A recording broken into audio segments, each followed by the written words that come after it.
Glória a Deus.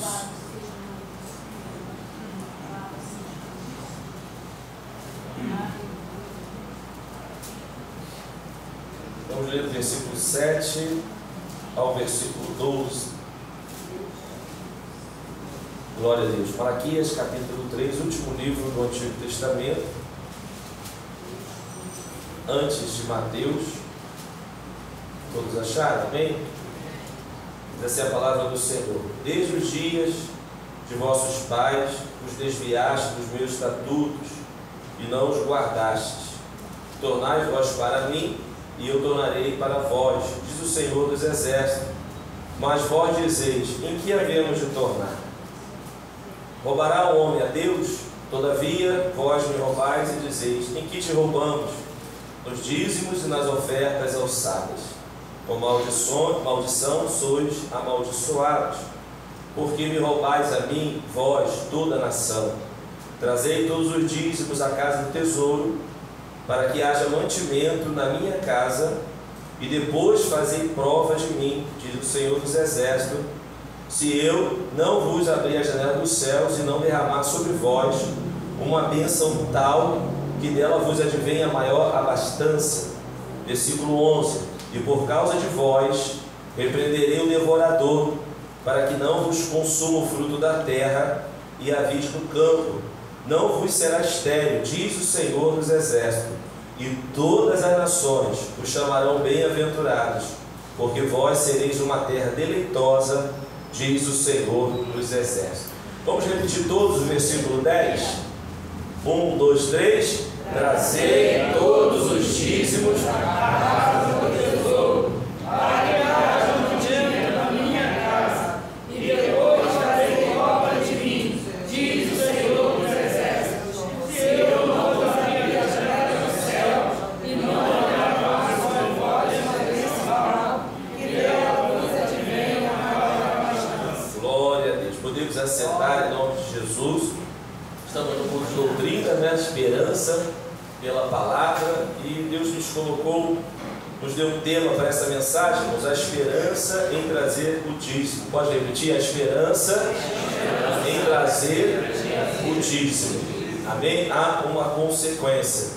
Ontem nós estávamos aqui na consagração, e após a consagração nós subimos ao monte junto com as irmãs da mesa de oração, né? E juntamente com as tesoureiras, que as tesoureiras tiveram o propósito, colocaram o propósito de queimar todos os envelopes dos dízimos do ano de 2023, e nós apresentamos a Deus, os dizimistas, os ofertantes, abençoamos, e as tesoureiras falaram comigo: pastor, só precisa pregar sobre o dízimo, não porque a igreja não é dizimista.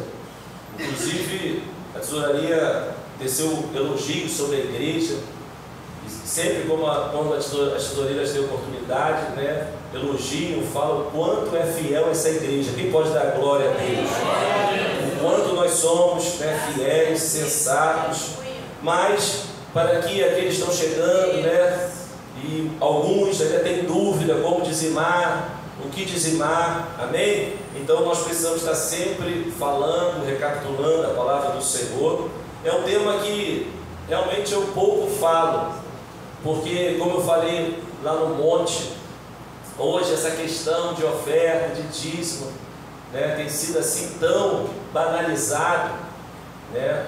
As igrejas, principalmente as igrejas onde se prega uma teologia da prosperidade, tem colocado as ofertas, os dízimos, de uma forma tão fora da palavra do Senhor, que muitos que entram pelas igrejas, né, muitos visitantes, e quando ligam a televisão, ouve um pastor, sempre fala: já vai o pastor falar de dinheiro de novo, sim ou não?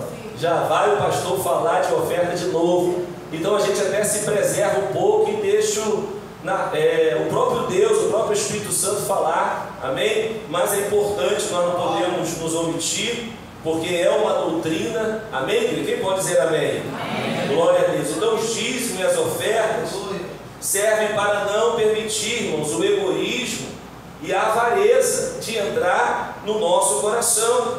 e nos ajuda, né, a colocar a confiança não no dinheiro, mas no Deus que supre todas as nossas coisas.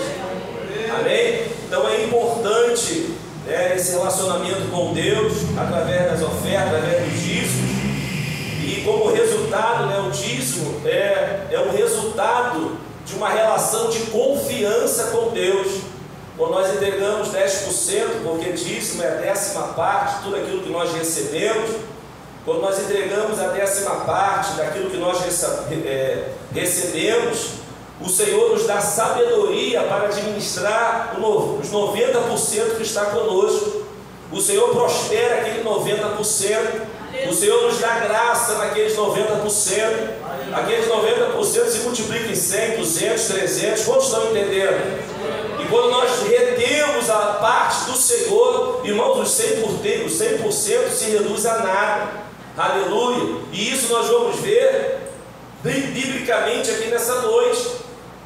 Lá em Lucas 12, 15, o Senhor vai dizer assim: disse-lhes, acautelai-vos e guardai-vos da avareza, porque a vida de qualquer não consiste na abundância do que possui. Amém? Então, quando nós não entregamos o dízimo, quando nós não ofertamos, nós temos que ter um cuidado, irmãos, porque pode ser que a avareza, né, está começando a entrar, a falta de confiança em Deus está começando a surgir. Aleluia! Então o dízimo é uma forma de ação, é uma forma na prática, aleluia, de dizer aquilo que você fala, aquilo que você prega, aquilo que você lê, aleluia. Então quando nós entregamos ao Senhor, nós estamos dizendo: Senhor, nós confiamos na Tua providência. Aleluia! Quem pode glorificar o nome do Senhor? O dízimo não é uma obrigação, mas é uma generosidade. Nós podemos ver que no Antigo Testamento fazia parte da lei, mas o Senhor repreendeu os fariseus, porque eles entregavam o dízimo, né? Mateus 23, 23 vai dizer: ai de vós, escribas e fariseus, hipócritas, pois que dizimais a hortelã, o endro, o cominho, ou seja, dizimavam nas mínimas coisas, não desprezavam o dízimo, mas desprezavam o mais importante da lei, que era o juízo, a misericórdia, a fé. Aí que o Senhor vai dizer: deveis, porém, fazer estas coisas e não omitir aquelas. Então o Senhor está dizendo que não adianta nós termos uma relação com Ele apenas, né, religiosa, de somente entregar, entreguei e pronto. Não, como alguns irmãos vêm para a igreja, às vezes nem é membro da igreja, mas nos chama ali: pastor, vim trazer o dízimo. Deus não quer esse dízimo não interessa para Deus, porque não há um relacionamento, não há um estreitamento, não há um conhecimento de Deus, aleluia. Mas o Senhor está dizendo: olha, eu recebo o dízimo quando ele é agradável, quando ele é realizado com um coração cheio de amor, com um coração cheio de justiça, um coração cheio de benignidade, para a glória do nome do Senhor. Aleluia. Então Deus não somente Ele quer receber o dízimo, né, por obrigação. No Antigo Testamento, os israelitas deviam dar a 10ª parte de tudo, irmão, da terra, seja da colheita, dos grãos, dos frutos, dos gados, ou seja, de toda a sua renda. Essa era a lei para cada israelita. Porque eles não poderiam deixar de reconhecer que toda a produção, quem reconhece que todo o teu salário, tudo que entra, foi Deus que permitiu, foi Deus que deu, aleluia. Quem reconhece isso? Levante as mãos. Aleluia. Então o israelita, ele reconhecia que toda a produção, toda a colheita, tudo que chegasse até eles, era consequência que Deus havia abençoado. Então o dízimo é uma forma de gratidão. 100% é de Deus, e nós devolvemos a 10ª parte em reconhecimento que tudo que nós temos foi Ele que nos deu.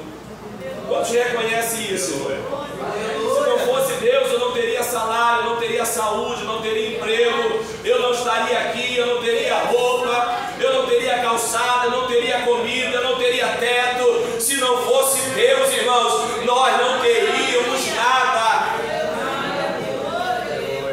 Mas quando a avareza entra, quando o egoísmo entra, aí a pessoa diz: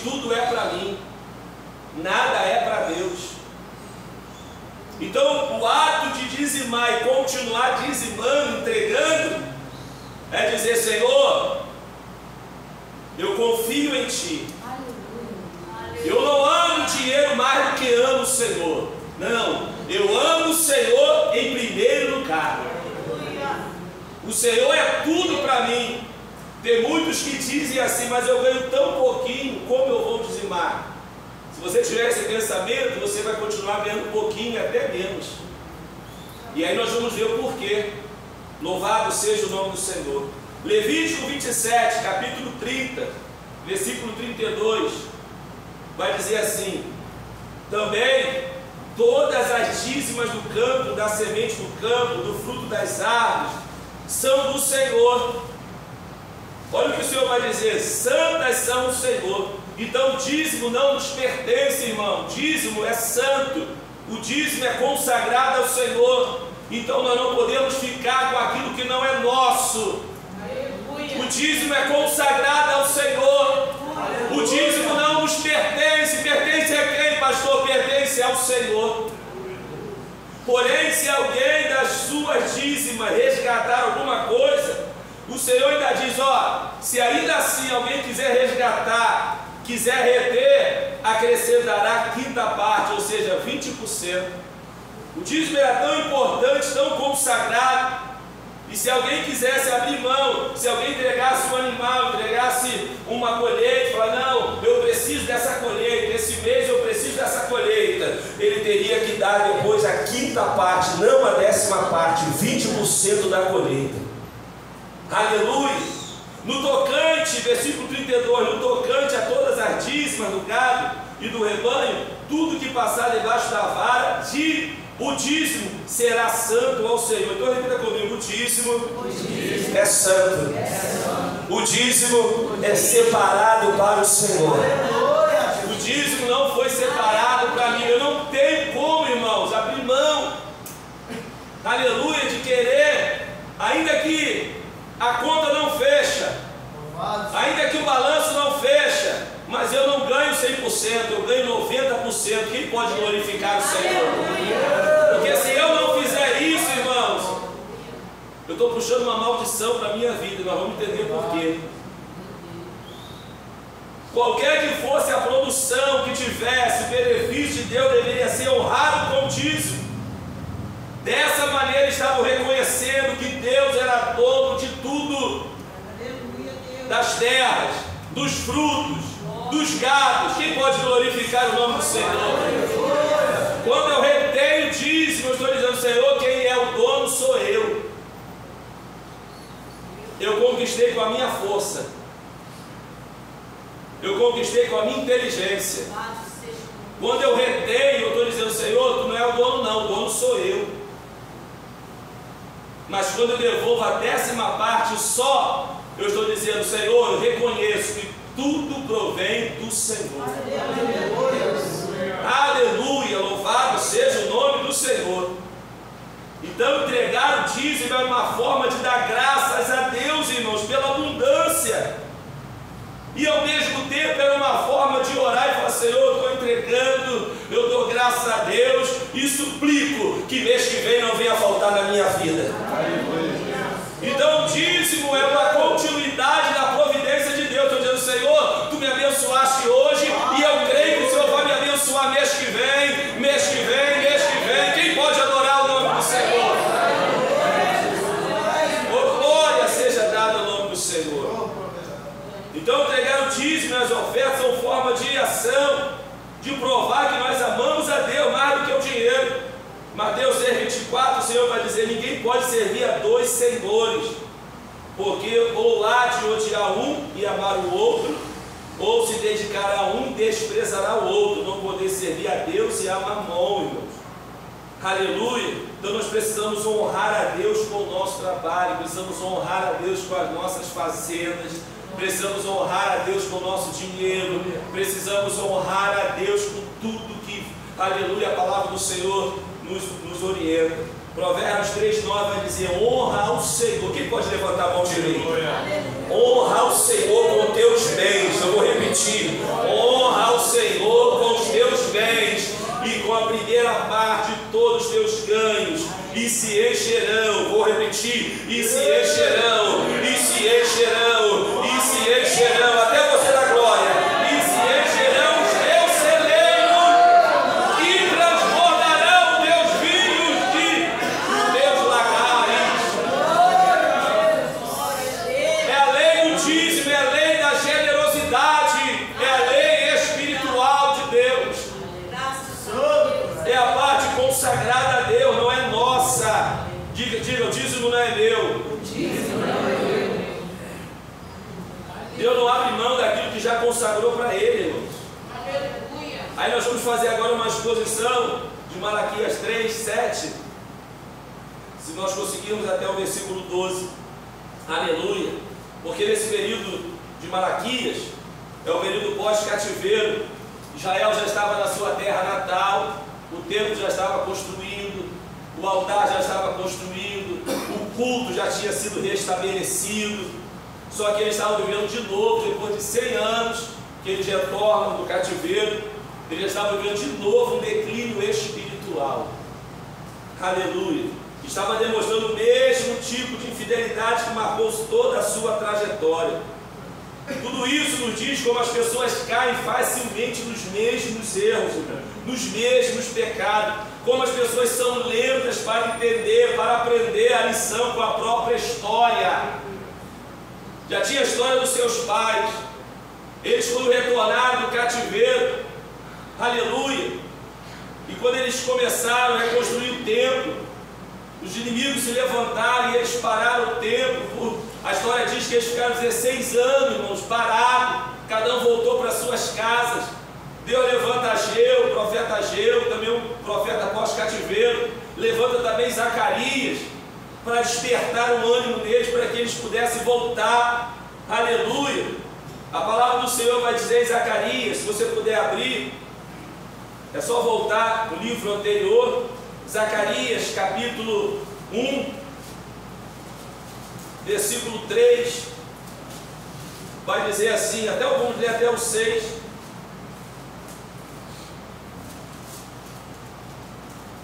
Esse barulhinho de Bíblia é gostoso, né?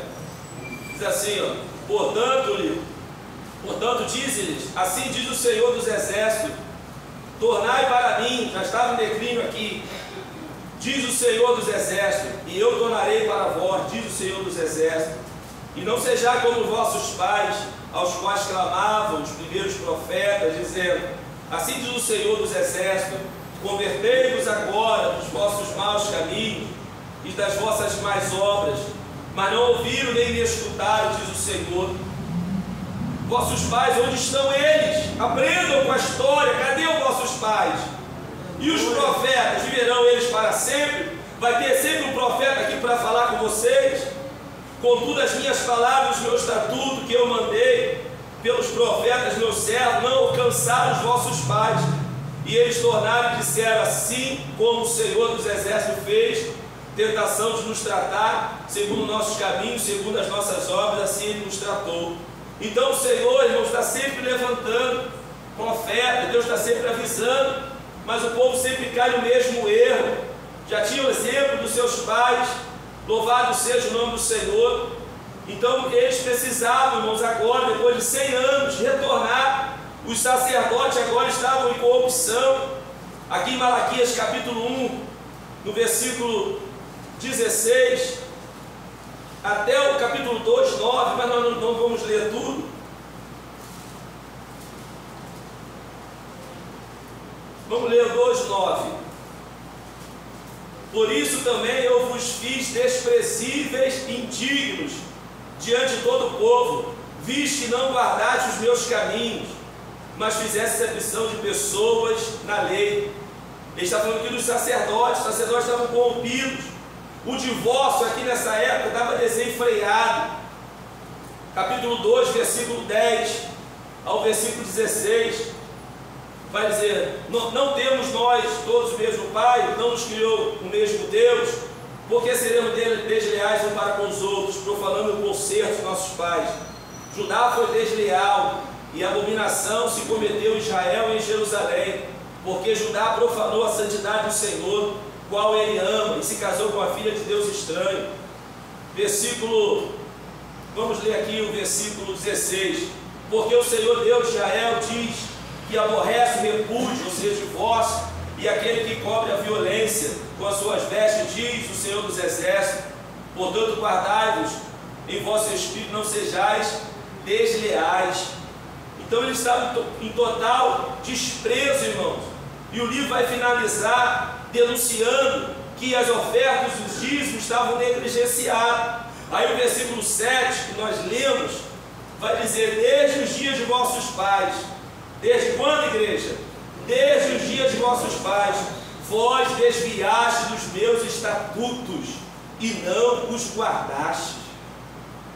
E aí o Senhor vai dizer: tornai-vos para mim, e eu tornarei para vós, diz o Senhor dos Exércitos. Mas vós dizeis: em que havemos de tornar? Então Israel sempre se desviava dos seus propósitos, com idolatria, com adultério, com apostasia. E o pior de tudo era a resposta que Israel estava dando.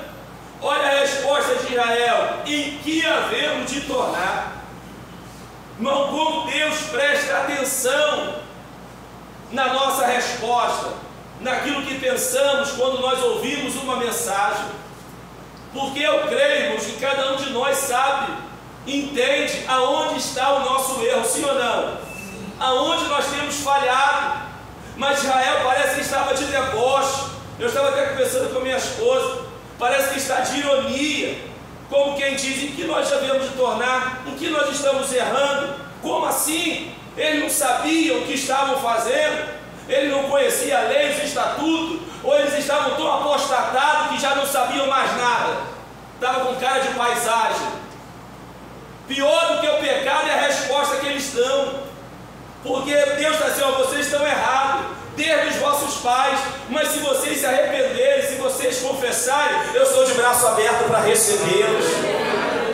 Deus é um Pai bom, Deus é um Pai carinhoso, Deus, Ele tem prazer na morte dos seus. Olha, se arrependam, louvado seja o nome do Senhor. Parece uma ironia, um deboche, ou uma ignorância mesmo, um afastamento de Deus. No capítulo 1, no versículo 7, olha o que vai acontecer, até o 9, versículo 7: ofereceis sobre o meu altar pão imundo, e dizeis: em que havemos profanado? Como assim? Ficaram loucos? Nisto que dizeis: a mesa do Senhor é desprezível. Porque quando trazeis o animal cego, irmãos, estavam trazendo um animal cego, eles não sabiam que não podia, para sacrificar, não faz mal. E quando ofereceis o coxo ao enfermo, não faz mal. Ora, apresenta ao teu príncipe, terá ele agradado em ti, ou aceitará ele a tua pessoa? Diz o Senhor dos Exércitos. Agora, pois, sempre tem uma chance, sempre tem uma saída. Agora, pois, suplicai o favor de Deus, e Ele terá piedade de nós. Isto veio da vossa mão, aceitará Ele a vossa pessoa? Diz o Senhor dos Exércitos. Aleluia! E eles, irmãos, sempre com essa questão, querendo saber onde estava errando, aonde estavam falhando. Então os sacerdotes, não em palavras, porque em palavras eles eram bons, mas em ações. A mesa do Senhor é desprezível pelas atitudes dos sacerdotes, pela atitude de Israel. As atitudes deles demonstraram que eles estavam desprezando a mesa do Senhor. As nossas atitudes, irmãos, vamos trazer para a prática o que nós estamos entregando a Deus, não o que nós estamos falando. Nós somos bons em falar, nós somos bons na oratória, somos bons na pregação, mas na hora do vamos ver, na hora do evangelismo, na hora do louvor, na hora da pregação, na hora de limpar uma igreja, na hora de fazer alguma coisa para Deus, o que nós estamos apresentando para Ele? Será que nós estamos dizendo com a nossa atitude que a mesa do Senhor é desprezível? Será que nós estamos dizendo para o Senhor, está olhando e falando: meu Deus, a atitude dele, a atitude dela está demonstrando que a minha mesa é desprezível? E isso é muito sério. Aleluia! Será que nós estamos oferecendo melhor ou pior? Nos dízimos, nas primícias, nas ofertas. O que estamos dizendo em relação à mesa do Senhor com o nosso serviço? Com as nossas ações, não com o nosso discurso. Aleluia, e essa é uma escolha pessoal, irmãos. As nossas ações serão determinadas pela nossa devoção ao Senhor. Eu vou repetir isso aqui. As nossas ações, o que define a minha ação, o que define o meu louvor, o que define a forma que eu sirvo, a forma que eu entrego, é como eu entendo e como eu sou devocionado, né? Tenho devoção ao meu Deus. Quem é Deus para mim? O que é o culto para mim? O que representa a casa do Senhor para mim? Quem pode adorar o nome do Senhor? O que é esse ambiente para mim? Aleluia! O que representa tudo isso para nós, irmãos? Nós temos dado o melhor ou as sobras? Então a essência do dízimo é o entendimento e reconhecimento de que tudo pertence a Deus. Aleluia. Cauã, pode colocar alguns versículos aí para adiantar? Êxodo 19, 5. Glória a Deus. Se eu não entender isso, que tudo pertence a Deus, eu nunca vou conseguir dar uma devoção que Deus espera. Agora, pois, se diligentemente ouvirdes a minha voz e guardardes a minha aliança, então sereis a minha propriedade peculiar dentre todos os povos, porque toda, diga toda, o Senhor diz, porque toda a terra é minha. Salmos 24, versículo 1.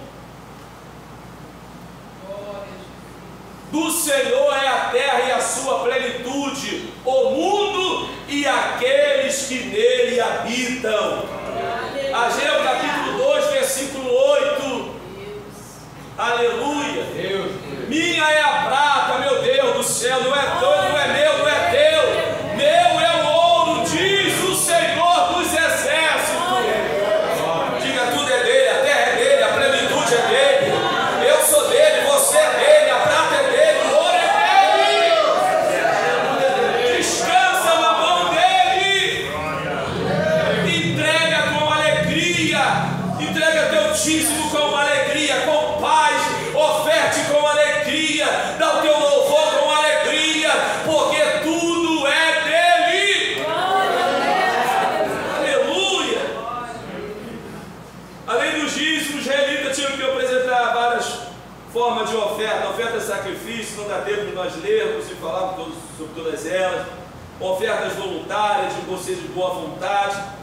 A única coisa que eles precisavam fazer, irmãos, era retornar para Deus, era se arrepender, era se consertarem, porque Deus estava pronto para receber. Quando termina esse período de Malaquias, acontece agora um período de 400 anos, um período interbíblico, um período que não há revelação profética nesse tempo, mas é um período de muita atenção. E esse período termina com o profeta João Batista. As primeiras palavras de João Batista, Mateus capítulo 3, versículo 1. E aí eu me lembrei da mensagem de terça-feira da nossa irmã Maia. Diz assim: naqueles dias apareceu João, o Batista, pregando no deserto da Judéia, depois de 400 anos. Qual é a mensagem?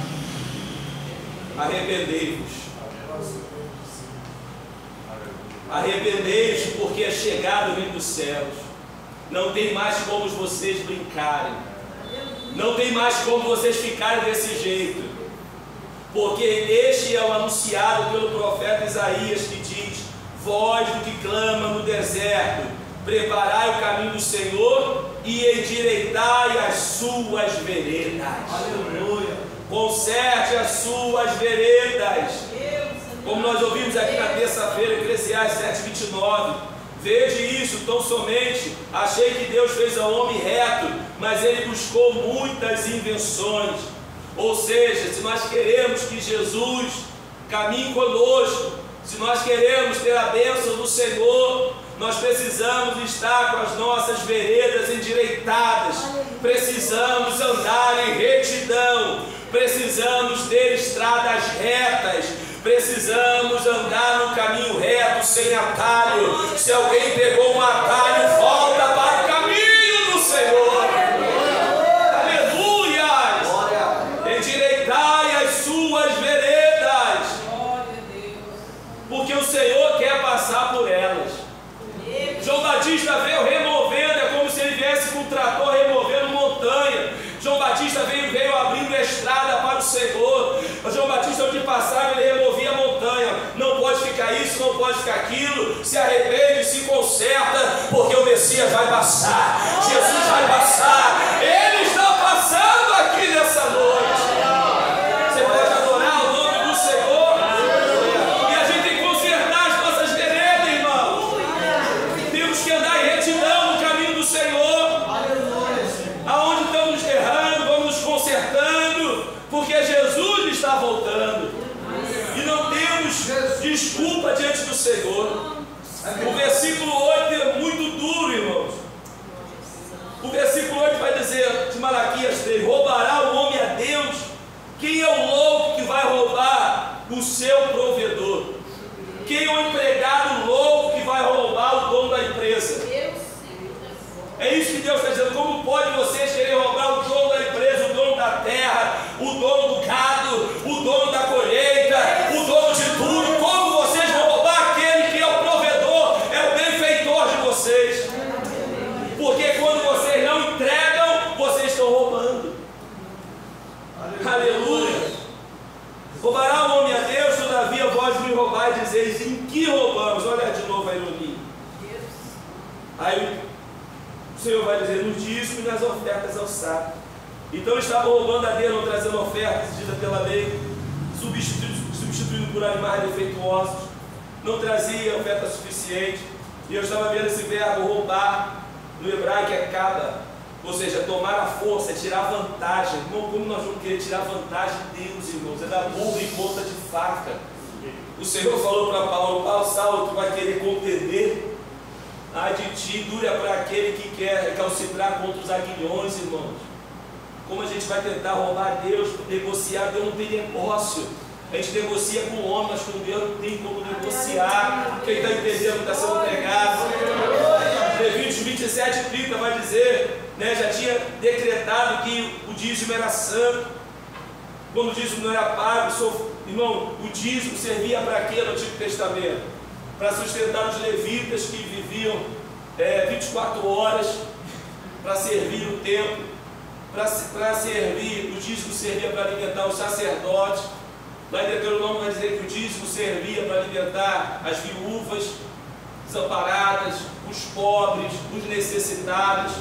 Então, quando eles não entregavam o dízimo, irmãos, aleluia, havia prejuízo. Louvado seja o nome do Senhor. Ele estava dando prejuízo. Os levitas sofriam, os sacerdotes sofriam, os pobres sofriam, as viúvas sofriam, os necessitados sofriam. Então eles estavam sendo ladrões das coisas divinas. Estavam ficando para eles aquilo que era do Senhor. Estavam numa situação de apostasia. Seja sincero, irmãos. Um homem que confia em Deus. Quem confia em Deus? Um homem que sabe que tudo vem de Deus. Quem sabe que tudo vem de Deus? Como nós vamos roubar, aleluia, daquele que nos sustenta, que provê todas as coisas, que nos dá todas as coisas? Isso é uma ingratidão, isso é injusto, é cruel, é insensato. Isaías 43:13 vai dizer: ainda antes que houvesse dia, eu sou, e ninguém há que possa fazer escapar das minhas mãos. Agindo eu, quem impedirá? Isaías 45:9: ai daquele que contende com seu Criador, o caco entre outros cacos de barro. Porventura dirá o barro que formou: o que fazeis? Ou a tua obra não tem feito? Somente um tolo tentaria fazer tal coisa. Aleluia! E era isso que eles estavam fazendo. Pior de tudo: em que te roubamos, Senhor? Parece que eles estavam usando realmente ironia, como se estivesse alegando uma inocência. É como alguém que sabe que tem que fazer alguma coisa e não faz. E aí, com a cara mais lavada, diz: o que nós estamos fazendo? Por que aconteceu isso comigo? Eles estavam diante do supremo juiz de toda a terra. Aleluia! Que Deus nos livre. Levante as mãos. Que Deus nos livre de agir assim. Por isso nós glorificamos a Deus por esta igreja, pela fidelidade desta igreja. E se tem alguém, se por algum motivo se desajustou, saiu da rota, Deus está falando hoje: eu estou com os braços abertos para te receber, para a glória do nome do Senhor. Aleluia! Glória a Deus. Se tem alguém que ainda não consegue, irmão, ser fiel a Deus, se conserva. Versículo 9 vai dizer: com maldição sois amaldiçoados. Glórias. Porque me roubais a mim, vós, toda a nação. Irmãos, a nação inteira estava roubando a Deus, por isso estava sofrendo maldição. Deus castigou ele com escassez, com fome, com condições atmosféricas inadequadas, insetos comeram o fruto da terra. Aleluia! Porque se a generosidade faz fluir a prosperidade, irmãos, aleluia, roubar a Deus faz fluir também a maldição. E eu posso afirmar, e você também pode afirmar, que nenhum homem jamais perdeu alguma coisa servindo a Deus de todo o coração. Quem conhece alguém que já perdeu alguma coisa servindo a Deus de todo o coração? Mas com certeza você conhece um homem, aleluia, que serviu a si mesmo de todo o coração e não serviu a Deus. O quanto ele já perdeu. Pode ser o mais rico da terra, irmãos, mas se não reconhecer Deus como seu Criador, vai ter muitos prejuízos. E Ageu, nós lemos Zacarias, vamos ler agora Ageu, abram lá em Ageu. Ageu já tinha denunciado também sobre esse pecado. Louvado seja o nome do Senhor. Antes de Zacarias, são profetas contemporâneos, pós-exílio. Vamos ler Ageu, capítulo 1, glória a Deus, no versículo 5. Lê ali na tela. Ora, pois, assim diz o Senhor dos Exércitos: considerai os vossos caminhos, semeais muito, olha aí, e recolheis pouco, comeis, porém não vos fartais, bebeis, porém não vos saciais, vestir-vos, porém ninguém se aquece. Não pode, não se vestir e não se aquecer, beber e não se saciar, comer e não se fartar. Meu Deus! Porém ninguém se aquece, e o que recebe salário, recebe aonde? Sacurado. Assim diz o Senhor dos Exércitos: considerai os vossos caminhos, subi ao monte, trazei madeira, edificai a casa, e dela me agradarei e serei glorificado, diz o Senhor. Vamos ler até o 11. Esperaste muito, trabalha muito, mas eis que veio a ser pouco. E esse pouco, quando trouxeste para casa, eu dissipei com um sopro. Por que causa? Diz o Senhor dos Exércitos: por causa da minha casa que está deserta, enquanto cada um de vós corre a sua própria casa. Por isso retém os céus sobre vós, o orvalho e a terra detém os seus frutos. E mandei vir a seca sobre a terra, olha a maldição, e sobre os montes, e sobre o trigo, e sobre o mosto, e sobre o azeite, e sobre o que a terra produz, como também sobre os homens, e sobre o gado, e sobre todo o trabalho das mãos. Deus. Aleluias! Aleluia. Trabalha muito, mas retém pouco. Se veste, mas continua com frio. Come, mas continua com fome. Bebe e continua com sede. Por quê? Está sob maldição, irmãos. É a lei da generosidade, do dízimo e das ofertas. Retém o que é de Deus. Quantos creem nessa palavra, irmão? É uma realidade bíblica inegável que aqueles que negam a Deus a parte dos seus frutos que lhe pertencem estão abrindo mão, aleluia, das bênçãos sobre a sua própria parte. Deus poderoso. Aleluia! Olha o que diz Provérbios, coloca Provérbios 11, 24, por favor.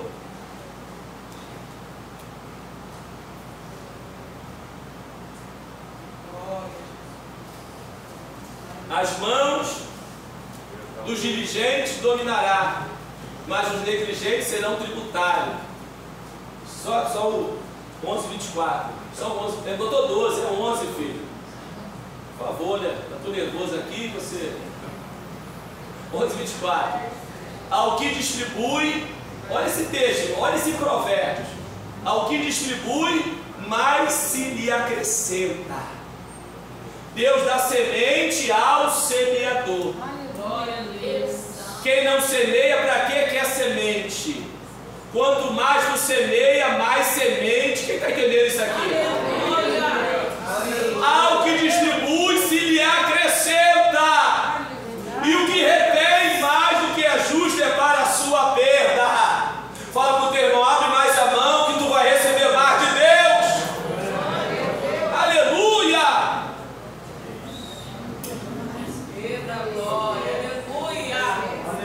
Ninguém é tão pobre que não possa abençoar, irmão. Louvado seja Deus. Com maldição sois amaldiçoados. Este era o efeito da maldição sobre o avarento, porque Deus não pode abençoar pessoas, igrejas, nações que não lhe dedicam nada. Como Deus vai abençoar alguém que não dá nada, não compartilha nada, só quer receber, só quer para ele, só quer para ele? Abre a mão, entrega um pouco e tu vai receber mais também. Glória a Deus. Versículo 10, aqui entra a nossa esperança. Diga, a esperança de entregar o dízimo. Aleluia. Trazei todos os dízimos à casa do tesouro. Aleluia, para que haja mantimento na minha casa, e depois fazer prova de mim. Deus encoraja a generosidade, prometendo que o homem generoso verá as bênçãos, irmãos, de Deus caindo. Lá em Gálatas 6, 7 vai dizer, não erreis, Deus não se deixa escarnecer, porque tudo que o homem semear, isso também ceifará. Existem leis espirituais, irmãos, que governam a generosidade. Eu gosto muito de 2 Coríntios, capítulo 8, vai falar que a igreja da Macedônia, irmãos, ela explodiu em generosidade. Era uma igreja pobre, uma igreja que tinha necessidade, mas a generosidade dessa igreja superabundou a sua pobreza. Sabe o que é isso, irmão? Não tem nada para dar, mas a generosidade é tão grande que tu consegue ainda 1 quilo de arroz para abençoar alguém. Quem consegue entender isso aqui? E quanto, irmãos, eu sou prova disso. Quanto mais tu abre a mão, quanto mais tu abençoa, mais somos. Quem tem esse testemunho para contar? Aleluias! Quanto mais nós abençoamos, mais isso é uma lei, é um princípio, irmãos. Louvado seja o nome do Senhor. Temos que aprender. Se o homem paga seus débitos a Deus, o poder do alto cuida dele na hora da necessidade. Quantos creem nessa palavra? Quando nós pagamos nossos débitos com Deus, Ele paga os nossos débitos na terra. Quando nós pagamos nossos débitos com Deus, Ele paga os nossos débitos na terra. Quem pode adorar, não estou sentindo a graça, o renovo, a unção de Deus. Aleluia! Isso é bíblico. Casa do tesouro, eu não vou ler os versículos, mas dá tempo. Mas havia salas especiais, irmão, no templo, para armazenar a colheita, o dízimo, os grãos. Está lá em 1 Reis 7,51, Neemias 10,38, 3,12. Havia lugares para colocar, né, como se fosse uma casa. É como hoje nós temos assistência social, temos a tesouraria. No tempo também havia, aleluia, assim como hoje. Então o Senhor está dizendo, trazei. Para quê? Para que haja mantimento. Essa é a nossa primeira esperança. Para que haja o quê? Recurso para a subsistência da casa do Senhor. Trazer para quê? Para ajudar aqueles que trabalham na casa do Senhor. Trazer para quê? Para que haja recurso de construção na obra de Deus. Trazei para quê? Para ajudar os pobres, desempregados, as viúvas, para ajudar os necessitados, irmãos. Irmãos, o Senhor, por isso que Ele vai dizer em Deuteronômio: quem tem leis tão maravilhosas como vocês, tão justas? Não existe lei mais justa do que a lei de Deus. Deuteronômio capítulo 14, versículo 28 ao 29 vai dizer: ao fim de 3 anos, tirará todos os dias da tua colheita no mesmo ano, e os recolherá dentro das tuas portas. Então virá o levita, pois não tem parte na herança, como tem contigo, o estrangeiro, o órfão, a viúva, que estão dentro das tuas portas, comerão e fartar-se-ão, para que o Senhor teu Deus te abençoe em toda a obra que em tuas mãos fizerem. Então, em primeiro lugar, a nossa esperança é para que não falte recurso na casa do Senhor.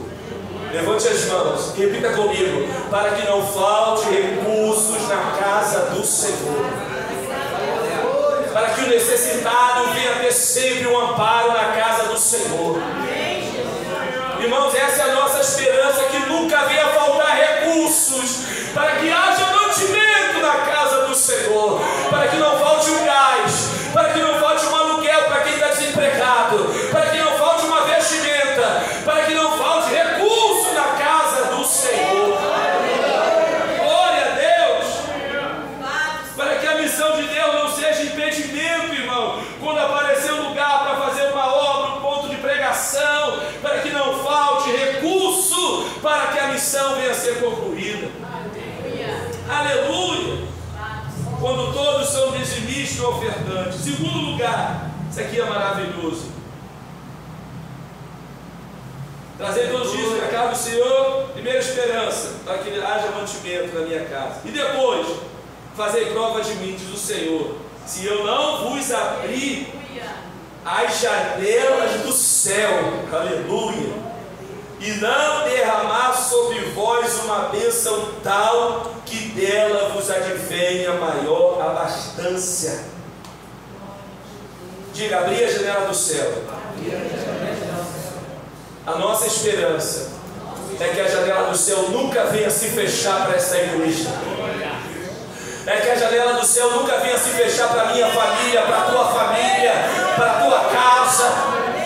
Oh, glória seja dada ao nome do Senhor.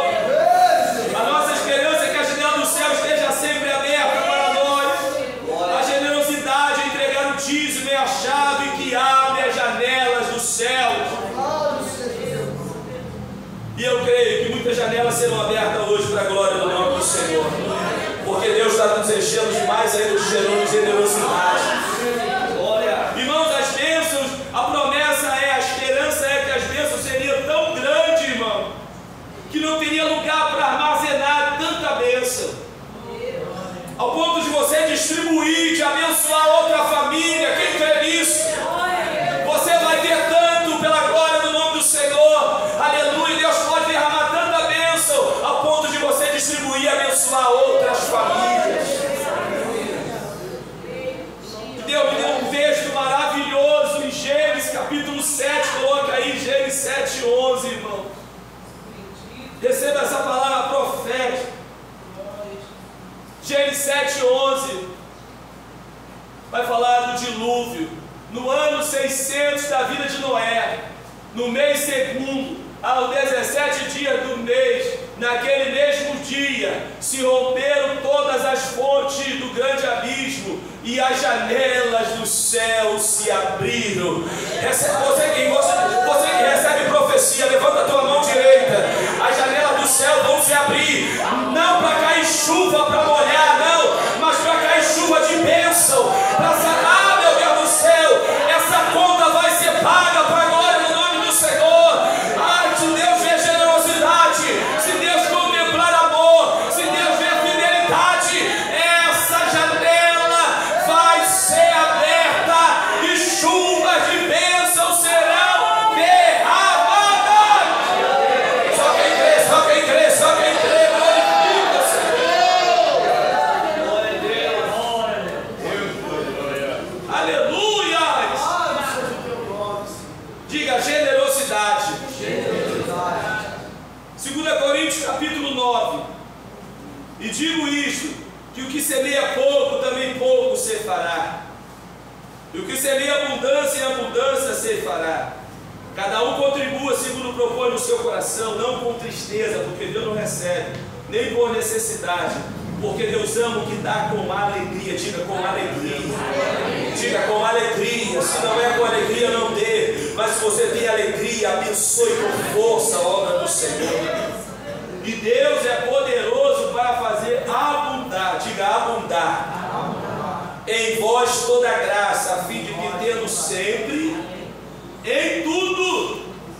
Diga, tendo sempre, em tudo, toda a suficiência, abundez em toda a obra.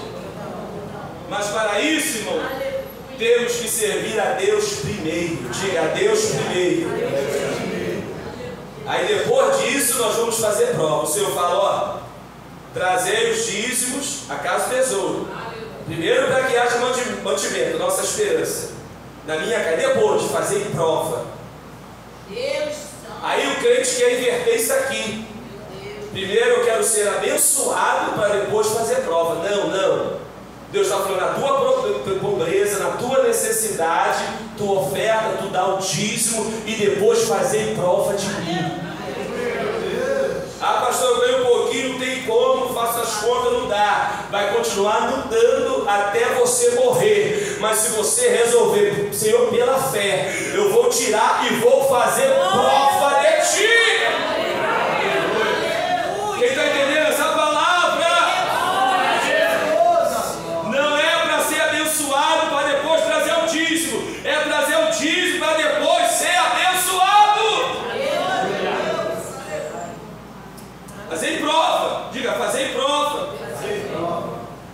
É entregar nossas contribuições na base da confiança em Deus, irmão.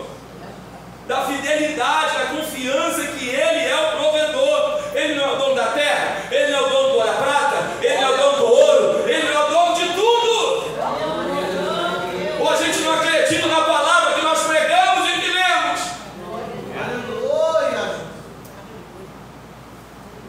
Irmãos, deixa eu contar um testemunho. Um testemunho se transformou no testemunho. Eu era da primeira igreja que eu me converti. Eu casei, recém-casado, fiquei um tempo sem entregar o dízimo. As contas não fechavam. Não fechavam de jeito nenhum e eu parei de dar o dízimo. E a tesoureira me procurou. Isso que é importante, né? Falei, o que está vendo, Reginaldo? Eu falei, poxa, eu estou pagando 20% de agiota.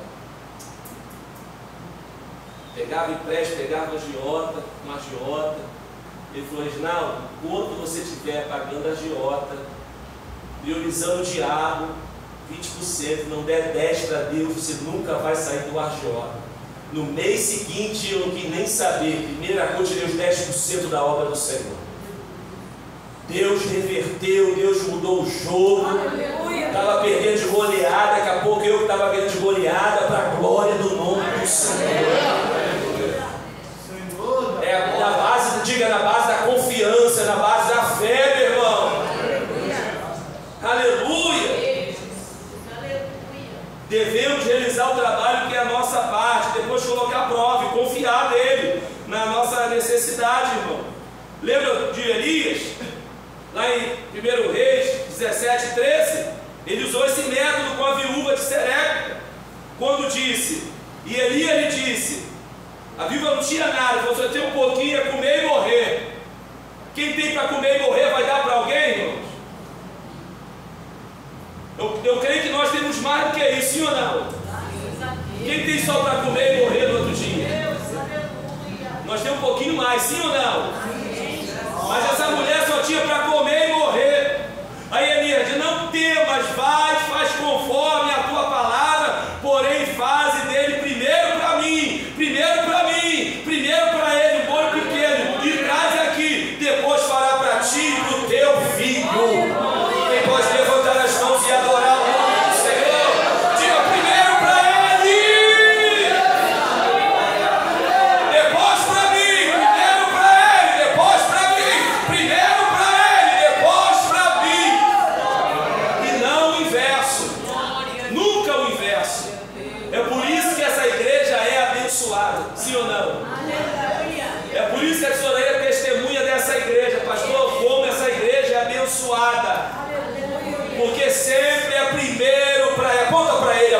para Ele. Sempre primeiro é para Ele.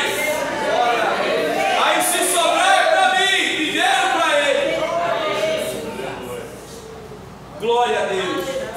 Aí o versículo 11, irmãos. E por causa de vós repreenderei o devorador, para que não vos consuma o fruto da terra. Olha, irmão, como é que eu vou abrir mão dessa segurança? Para que não vos consuma o fruto da terra e a vide no campo, não vos será estéril, diz o Senhor dos Exércitos. Muitas coisas podem devorar, irmãos, a nossa subsistência. Sim ou não? Se nós não estivermos andando de acordo com os princípios bíblicos e espirituais. Mas Deus é capaz de repreender todos os devoradores. Eu vou repetir: Deus é capaz de repreender todos os devoradores. Um crente fiel. Israel era uma sociedade agrícola, irmãos. Tinha muitas pragas. Irmão, nós temos uma meia dúzia de planta lá, a gente passa uma luta. Na laranjeira tem aquele que a folha fica toda preta. Como é que é o nome? Como é que é o nome? A folha fica toda preta. É uma luta para conseguirmos. Aí daqui a pouco a acerola fica toda branquinha lá. Aí é praga. Eu falei: Senhor, sou pessimista, repreende esses devoradores aí. Em nome de Jesus. Então, irmão, Israel era uma sociedade agrícola. Então tinha muitos devoradores, muitas ameaças. E hoje, quais são os devoradores? Dívidas em excesso, medicamento em excesso, tecnologia em excesso. Tem gente que não satisfaz o telefone, por ver do novo telefone, está sempre, correndo em volta, em círculo. Vaidade em excesso, gastos desnecessários. Hoje são muitas, irmãos, os devoradores.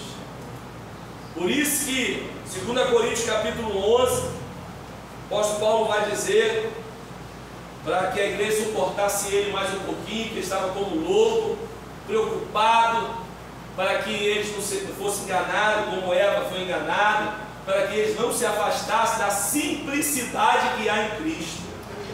Coisa linda é um crente manter a simplicidade. É necessário esse gasto, e isso Deus vai dando sabedoria. Deus te dá sabedoria para administrar os 90%. Quem crê nisso? Os teus 90% multiplica, irmão, rende. Aleluia, para a glória do nome do Senhor. Então nós temos que vigiar, mas para o generoso, dizimista e ofertante, a nossa esperança. Quem pode se colocar de pé? Se coloca de pé. Se nós mantermos vigilantes, irmãos, fiéis ao Senhor, se nós continuarmos, aleluia, crendo, nunca vai faltar mantimento na casa do Senhor, nunca vai faltar mantimento na nossa casa, não vai faltar o pão, não vai faltar o arroz. Quem crê nisso? Não vai faltar o feijão. Eu não estou falando de vaidade, não, estou falando de coisas necessárias. Não vai faltar a vestimenta, não vai faltar moradia, não vai faltar. E que mais? As janelas do céu estarão abertas para derramar chuva de bênção sobre a igreja. Irmão, quando a gente menos espera, estávamos começando um monte, irmão. Tivemos um gasto a mais, ficamos bateria, teve o aniversário da igreja, ponto de pregação, ao ponto de eu chegar numa loja e cartão tinha zerado a conta. Falei: meu Deus, irmã Cláudia, desculpa, zeramos. Vai comprando, zeramos. Parece que não, irmãos, mas gasto, tudo é dinheiro, tudo está caro. Aí daqui a pouco, um irmão abençoado recebe aí uma dívida que não recebeu, supre toda a necessidade e até mais. Toda vez, bênçãos são derramadas dessa janela sobre essa igreja. E eu creio que você tem um testemunho para contar também. Quando você menos espera, vem uma chuva torrencial lá de cima que você nem esperava. E eu quero profetizar que essa chuva vai chegar na tua casa. Aguarde esta semana.